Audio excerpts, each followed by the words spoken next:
ನಮಸ್ಕಾರ. ಜೂನ್ 2026ರ ಮೇಷಲಗ್ನದ ರಾಶಿಫಲದ ಈ ವಿಶೇಷ ವಿಶ್ಲೇಷಣೆಗೆ ಸ್ವಾಗತ. ಈ ತಿಂಗಳು ಮೇಷಲಗ್ನದವರಿಗೆ ಒಂಥರ ರೇಸ್ ಇದ್ದಾಗೆ. ಒಂದೆಡೆ ಅತಿ ವೇಗದ ಬೆಳವಣಿಗೆ, ಇನ್ನೊಂದೆಡೆ ಅಷ್ಟೇ ಎಚ್ಚರಿಕೆ ವಹಿಸಬೇಕಾದ ಅಗತ್ಯ. ಮೂಲ ಮಾಹಿತಿಯ ಪ್ರಕಾರ ಇದನ್ನೇ ನಾವು ಸಮತೋಲನ ಅಂತ ಕರೆಯೋದು. ಬನ್ನಿ, ತಡ ಮಾಡದೆ ಈ ಕುತೂಹಲಕಾರಿ ಮಾಹಿತಿಯನ್ನ ಅತ್ಯಂತ ಸರಳವಾಗಿ ಬಿಡಿಸಿ ನೋಡೋಣ. ಸರಿ, ಈಗ ನೇರವಾಗಿ ವಿಷಯಕ್ಕೆ ಬರೋಣ. ಈ ವಿಶ್ಲೇಷಣೆಯಲ್ಲಿ ನಾವು ಕವರ್ ಮಾಡ್ತಿರೋದು 4 ಮುಖ್ಯ ಅಂಶಗಳನ್ನು. ಮೊದಲನೇದಾಗಿ ಸಾಮಾನ್ಯ ಫಲಿತಾಂಶ, ಆಮೇಲೆ ಉದ್ಯೋಗ ಮತ್ತು ಹಣಕಾಸು, ಅದಾದಮೇಲೆ ಕುಟುಂಬ, ಆರೋಗ್ಯ ಹಾಗೂ ಶಿಕ್ಷಣ, ಮತ್ತು ಕೊನೆಯದಾಗಿ ಪ್ರಮುಖ ದಿನಾಂಕಗಳು ಹಾಗೂ ಪರಿಹಾರಗಳು. ಮೊದಲನೇ ವಿಭಾಗಕ್ಕೆ ಹೋಗೋಣ. ಸಾಮಾನ್ಯ ಫಲಿತಾಂಶ, ವೇಗ, ನಿರ್ಧಾರಗಳು ಮತ್ತು ಭವಿಷ್ಯದ ಯೋಜನೆ. ನೋಡಿ, ಈ ತಿಂಗಳ ಓಟದಲ್ಲಿ ಒಂದು ಮಾತು ಸದಾ ನೆನ್ಪಿರ್ಲಿ: ಪರಿಶ್ರಮಕ್ಕೆ ತಕ್ಕ ಫಲ ಸಿಗುವ ತಿಂಗಳು ಅಂತ. ಅಂದ್ರೆ ಸರಿಯಾದ ದಿಕ್ಕಿನಲ್ಲಿ ಹಾಕುವ ಶ್ರಮ ಖಂಡಿತ ವೇಸ್ಟ್ ಆಗಲ್ಲ. ದಿನನಿತ್ಯದ ಜೀವನದಲ್ಲಿ ಹೊಸ ಚೈತನ್ಯ, ಹೊಸ ಜವಾಬ್ದಾರಿಗಳು ನಮ್ಮನ್ನು ಹುಡುಕೊಂಡು ಬರ್ತವೆ. ಒಟ್ನಲ್ಲಿ ಹೇಳಬೇಕು ಅಂದ್ರೆ ಎಲ್ಲರೂ ಫುಲ್ ಆಕ್ಟಿವ್ ಆಗಿರೋ ಸಮಯವಿದು. ಈ ವೇಗದ ಜೀವನದ ಜೊತೆಗೆ ಇನ್ನೊಂದು ಗಮನಿಸಬೇಕಾದ ವಿಷಯ ಅಂದ್ರೆ ಗುರು ಮತ್ತು ಶನಿಯ ಪ್ರಭಾವ. ಇದು ನಮ್ಮಲ್ಲಿ ಸ್ವಲ್ಪ ಗಂಭೀರವಾದ ಚಿಂತನೆಗಳನ್ನು ಹುಟ್ಟುಹಾಕತ್ತೆ. ಕೇವಲ ಇವತ್ತಿನ ಬಗ್ಗೆ ಯೋಚಿಸೋದಲ್ಲ, ಮುಂದಿನ 5-10 ವರ್ಷಗಳ ದೀರ್ಘಕಾಲಿಕ ಭವಿಷ್ಯದ ಪ್ಲಾನಿಂಗ್ ಬಗ್ಗೆ ಸೀರಿಯಸ್ ಆಗಿ ಯೋಚಿಸಲು ಇದು ಪರ್ಫೆಕ್ಟ್ ಸಮಯ ಅಲ್ವಾ? ಮುಂದಿನ ವಿಭಾಗ ಉದ್ಯೋಗ ಮತ್ತು ಹಣಕಾಸು. ಇಲ್ಲಿ ಬೆಳವಣಿಗೆಯೂ ಇದೆ, ಜೊತೆಗೆ ಸ್ವಲ್ಪ ಎಚ್ಚರಿಕೆಯೂ ಬೇಕು. ಕೆಲ್ಸದ ವಿಚಾರಕ್ಕೆ ಬಂದ್ರೆ ಅತ್ಯದ್ಭುತ ಅವಕಾಶಗಳು ಕಾಯ್ತಿವೆ. ಮುಖ್ಯವಾಗಿ ಐಟಿ, ಸರ್ಕಾರಿ ಕೆಲಸ, ಮ್ಯಾನೇಜ್ಮೆಂಟ್ ಮತ್ತೆ ಕಮ್ಯುನಿಕೇಷನ್ ಕ್ಷೇತ್ರದಲ್ಲಿರೋರಿಗೆ ಇದು ಲಾಭದಾಯಕ ಸಮಯ ಅಂತಾನೇ ಹೇಳ್ಬೋದು. ಆಫೀಸ್ನಲ್ಲಿ ಹೊಸ ಜವಾಬ್ದಾರಿಗಳು ಸಿಗ್ಬೋದು, ಮೇಲಧಿಕಾರಿಗಳ ಕಡೆಯಿಂದ ಬೆನ್ನು ತಟ್ಟುವಂಥ ಮೆಚ್ಚುಗೆಯೂ ಸಿಗುವ ಸಾಧ್ಯತೆಗಳು ತುಂಬಾನೇ ಇದೆ ಅಂತ ಮೂಲಗಳು ಹೇಳ್ತಿವೆ. ಈಗ ಈ ಸ್ಲೈಡಲ್ಲಿ ನಿಜಕ್ಕೂ ಕುತೂಹಲಕಾರಿಯಾದ ಅಂಶ ಏನಪ್ಪಾ ಅಂದ್ರೆ, ಉದ್ಯೋಗಸ್ಥರಿಗೆ ಮತ್ತೆ ವ್ಯವಹಾರ ಮಾಡೋರಿಗೆ ಬೇರೆ ಬೇರೆಯಾದ ಸ್ಪಷ್ಟ ಸಲಹೆಗಳಿವೆ. ಕೆಲಸ ಮಾಡೋರು ತಂಡದ ಒಳಗಿನ ರಾಜಕೀಯದಿಂದ ಆದಷ್ಟು ದೂರ ಇದ್ಬಿಡ್ಬೇಕು, ಬಾಕಿ ಇರೋ ಕೆಲಸಗಳನ್ನ ಮುಗಿಸಿದ್ರೆ ಸಾಕು, ಒಳ್ಳೆ ಹೆಸರು ಬರುತ್ತೆ. ಅದೇ ವ್ಯವಹಾರ ಮಾಡೋರಿಗೆ ಹೊಸ ಕ್ಲೈಂಟ್ ಸಿಗೋ ಸಾಧ್ಯತೆ ಇದೆ, ಆದ್ರೆ ಪಾಲುದಾರಿಕೆಯಲ್ಲಿ ಪ್ರತಿಯೊಂದು ವಿಚಾರವೂ ಕ್ಲಿಯರ್ ಆಗಿರಬೇಕು ಅನ್ನೋದು ತಲೆಯಲ್ಲಿರಲಿ. ಹಣಕಾಸಿನ ಮ್ಯಾಟ್ರಿಗೆ ಬರೋಣ.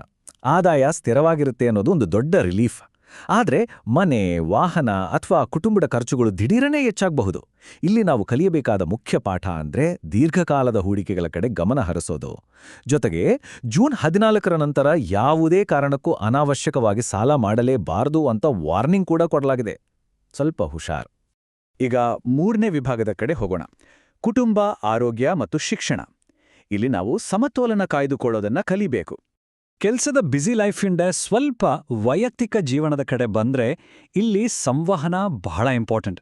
ಮಾತಿನಿಂದಲೇ ಸಣ್ಣ ಪುಟ್ಟ ಭಿನ್ನಾಭಿಪ್ರಾಯಗಳು ಬರೋ ಚಾನ್ಸಸ್ ಇರೋದ್ರಿಂದ ಮಾತನಾಡುವಾಗ ಸ್ವಲ್ಪ ತಾಳ್ಮೆ ಇರಲಿ. ಹಾಗೇನೆ ತಾಯಿಯ ಆರೋಗ್ಯದ ಕಡೆ ಸ್ಪೆಷಲ್ ಕೇರ್ ತಗೋಬೇಕು. ಮದುವೆ ವಯಸ್ಸಿಗೆ ಬಂದವರಿಗೆ ಒಳ್ಳೆ ಮಾತುಕತೆಗಳು ಶುರುವಾಗುವ ಶುಭ ಸೂಚನೆ ಇದೆ. ಆದರೆ ಪ್ರೇಮ ಸಂಬಂಧಗಳಲ್ಲಿ ಸ್ವಲ್ಪ ಭಾವನಾತ್ಮಕ ಏರಿಳಿತಗಳು ಇರ್ಬೋದು, ಹಾಗಾಗಿ ಟೇಕ್ ಇಟ್ ಈಸಿ. ಆರೋಗ್ಯದ ಬಗ್ಗೆ ಮಾತಾಗೋದಾದ್ರೆ ಈ ತಿಂಗಳ ಫಾಸ್ಟ್ ಲೈಫ್ ಸ್ಟೈಲ್ನಿಂದ ತಲೆನೋವು, BP, ಕೋಪ ಬರೋದು ಅಥವಾ ನಿದ್ದೆ ಸರಿಯಾಗಿ ಬರ್ದೇ ಇರೋ ಪ್ರಾಬ್ಲಮ್ಸು ಕಾಣಿಸ್ಬೋದು. ಇದಕ್ಕೆ ಸಿಂಪಲ್ ಸೊಲ್ಯೂಷನ್ ಏನಪ್ಪಾ ಅಂದ್ರೆ ಊಟದಲ್ಲಿ ಮಸಾಲೆ ಮತ್ತೆ ಎಣ್ಣೆ ಪದಾರ್ಥಗಳನ್ನು ಕಡಿಮೆ ಮಾಡೋದು, ಹಾಗೇನೇ ಯೋಗ ಮತ್ತೆ ಮುಂಜಾನೆಯ ವಾಕಿಂಗ್ ರೂಢಿಸ್ಕೊಳ್ಳೋದು. ಇದೊಂದು ಸಣ್ಣ ಬದಲಾವಣೆ ದೊಡ್ಡ ಮ್ಯಾಜಿಕ್ ಮಾಡ್ಬೋದು. ಮತ್ತು ಇದು ಅತ್ಯದ್ಭುತವಾಗಿ ವಿವರಿಸುವುದೇನೆಂದ್ರೆ, ವಿದ್ಯಾರ್ಥಿಗಳಿಗೆ ಈ ತಿಂಗಳು ಆಸಮ್ ಆಗಿದೆ. ಸ್ಪರ್ಧಾತ್ಮಕ ಪರೀಕ್ಷೆಗಳನ್ನು ಎದುರಿಸುವವರಿಗೆ ಮತ್ತೆ ಏಕಾಗ್ರತೆ ಹೆಚ್ಚಿಸ್ಕೊಳ್ಳೋಕೆ ಇದು ಸೂಪರ್ ಟೈಮ್. ಆದ್ರೆ ಇಲ್ಲೊಂದು ದೊಡ್ಡ ಟ್ವಿಸ್ಟ್ ಇದೆ, ಅದೇ ಸೋಷಿಯಲ್ ಮೀಡಿಯಾ. ಈ ಮೊಬೈಲ್ ಗೀಳನ್ನ ಸ್ವಲ್ಪ ಕಮ್ಮಿ ಮಾಡ್ಕೊಂಡ್ರೆ ಮಾತ್ರ ಓದಿನ ಕಡೆ ಫೋಕಸ್ ಮಾಡೋಕೆ ಸಾಧ್ಯ. ಈ ಶಿಸ್ತು ಪಾಲಿಸಿದ್ರೆ ಯಶಸ್ಸು ಗ್ಯಾರಂಟಿ. ಕೊನೆ ವಿಭಾಗ ಪ್ರಮುಖ ದಿನಾಂಕಗಳು ಹಾಗೂ ಆಧ್ಯಾತ್ಮಿಕ ಪರಿಹಾರಗಳು. ಈ ತಿಂಗಳನ್ನ ಗೆಲ್ಲೋಕೆ ಇದೊಂದು ಟೂಲ್ ಕಿಟ್ ಇದ್ದ ಹಾಗೆ. ಈ ಕ್ಯಾಲೆಂಡರ್ ಅನ್ನೊಮ್ಮೆ ಗಮನಿಸಿ. ಜೂನ್ 3, 9, 18, 24 ಮತ್ತೆ 29 ಈ ದಿನಗಳು ಸಿಕ್ಕಾಪಟ್ಟೆ ಲಕ್ಕಿ. ಏನಾದ್ರೂ ಹೊಸ ಕೆಲಸ ಶುರು ಮಾಡಬೇಕು ಅಂದ್ರೆ ಈ ದಿನಗಳಲ್ಲೇ ಮಾಡಿ. ಆದ್ರೆ ಜೂನ್ 12, 16 ಮತ್ತೆ 22ರಂದು ಸ್ವಲ್ಪ ಅಲರ್ಟ್ ಆಗಿರಬೇಕು. ಏನಾದರೂ ದೊಡ್ಡ ನಿರ್ಧಾರ ತಗೋತೀವಿ ಅಂದ್ರೆ 10 ಸಲ ಯೋಚಿಸಿ ಮುಂದುವರಿಯೋದು ಸೇಫ್. ಹಾಗಾಗಿ ಇಲ್ಲಿನ ಪ್ರಮುಖ ಅಂಶ ಏನಂದ್ರೆ, ಈ ತಿಂಗಳ ಸವಾಲುಗಳನ್ನ ಎದುರಿಸೋಕೆ ಕೆಲವು ಸಿಂಪಲ್ ಪರಿಹಾರಗಳಿವೆ. ಪ್ರತಿ ಮಂಗಳವಾರ ಹನುಮಾನ್ ಚಾಲಿಸ ಎಳ್ಕೊಳ್ಳೋದು, ದೇವರಿಗೆ ಕೆಂಪು ಹೂವಿನಿಂದ ಪೂಜೆ ಮಾಡೋದು ತುಂಬ ಒಳ್ಳೆಯದು. ಅದರ ಜೊತೆಗೆ ಓಂ ಅಂಗಾರಕಾಯ ನಮಃ ಅನ್ನೋ ಮಂತ್ರನ 108 ಸಲ ಜಪಿಸೋದು ಮತ್ತೆ ಬಡವರಿಗೆ ಕೆಂಪು ಬೇಳೆ ದಾನ ಮಾಡೋದ್ರಿಂದ ನಕಾರಾತ್ಮಕ ಪ್ರಭಾವಗಳನ್ನ ಆದಷ್ಟು ಕಮ್ಮಿ ಮಾಡ್ಕೋಬೋದು ಅಂತ ಮೂಲಗಳು ಸಜೆಸ್ಟ್ ಮಾಡ್ತಿವೆ. ಸೊ ಕೊನೆಯದಾಗಿ ಹೇಳಬೇಕು ಅಂದ್ರೆ ಈ ಇಡೀ ತಿಂಗಳ ಸೀಕ್ರೆಟ್ ಮಂತ್ರ ಬ್ಯಾಲೆನ್ಸ್. ಅಂದ್ರೆ ಕೋಪನ ಕಂಟ್ರೋಲ್ನಲ್ಲಿ ಇಟ್ಕೊಳ್ಳೋದು ಮತ್ತೆ ದುಡ್ಡಿನ ವಿಚಾರದಲ್ಲಿ ಹುಷಾರಾಗಿರೋದು. ಇದಿಷ್ಟನ್ನ ಮಾಡಿದ್ರೆ ಪ್ರಗತಿ ತಾನಾಗೇ ಆಗುತ್ತೆ. ವೃತ್ತಿ ಜೀವನದ ವೇಗದ ಜೊತೆಗೆ ವೈಯಕ್ತಿಕ ಜೀವನದ ಶಾಂತಿ ಕೂಡ ಅಷ್ಟೇ ಇಂಪಾರ್ಟೆಂಟ್ ಅಲ್ವಾ? ಈ ಇಡೀ ವಿಶ್ಲೇಷಣೆಯ ಕೊನೆಯಲ್ಲಿ ನಮಗೆ ನಾವೊಂದು ಪ್ರಶ್ನೆ ಕೇಳ್ಕೊಳ್ಬೇಕು. ಈ ಕೋಪದ ಕಂಟ್ರೋಲ್ ಮತ್ತೆ ಹಣಕಾಸಿನ ಶಿಸ್ತನ್ನ ಅಳವಡಿಸಿಕೊಂಡು ಮೇಷಲಗ್ನದವರು ಈ ಜೂನ್ ತಿಂಗಳ ಯಶಸ್ಸನ್ನ ತಮ್ಮದಾಗಿಸ್ಕೊಳ್ಳೋಕೆ ಹೇಗೆಲ್ಲ ಪ್ಲಾನ್ ಮಾಡ್ಬೋದು?